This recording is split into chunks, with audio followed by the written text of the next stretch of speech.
Judy Ann Santos, reyna ng horror film, waging Best Actress sa Fantasporto 2025. Jury, Fantasporto for the recognition. It is with great pride and honor that I'm here to represent my country, which is the Philippines. Pinatunayan ni Judy Ann Santos na pang-international ang husay niya sa pag-arte. Iwinagayway na naman ni Judy Ann Santos ang bandera ng Pilipinas.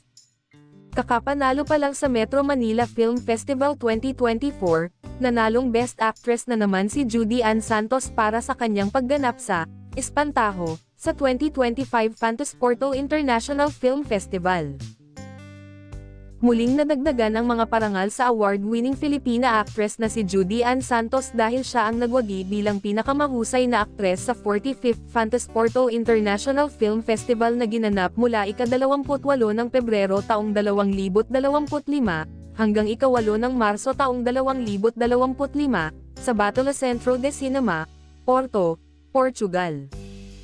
Nagkaroon din ng screening doon ang pelikula.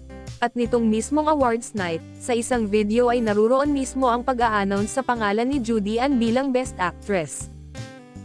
Nasa video ang gulat at tuwa ni Judy Ann nang tawagin ang pangalan niya bilang Best Actress. At bago siya umakyat sa entablado ay hinalikan siya sa labi ni Ryan.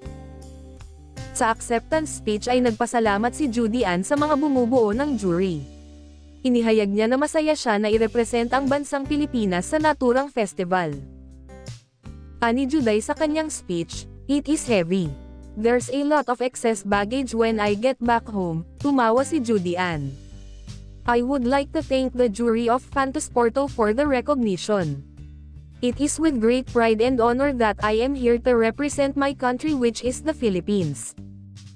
I would also like to share this award with my director Chito Ronyo, our writer Chris Martinez and, of course, the Espantajo team. And to my husband and to my 3 children, they've been always my inspiration in every project I make. Porto is such a beautiful city. I am just so happy I would be bringing home the best souvenir." Ito ang kanyang pangalawang Best Actress Award para sa nabanggit na pelikula bilang siya rin ang nagwagi sa gabi ng parangal ng 50th Metro Manila Film Festival, MMFF, noong ika-27 ng Disyembre taong 2024. Si Judy Ann ay ika-4 na Filipino na kinilala sa prestihiyosong film festival, na kilala sa pagpapakita ng mga pelikulang horror, fantasy, science fiction, at experimental genres.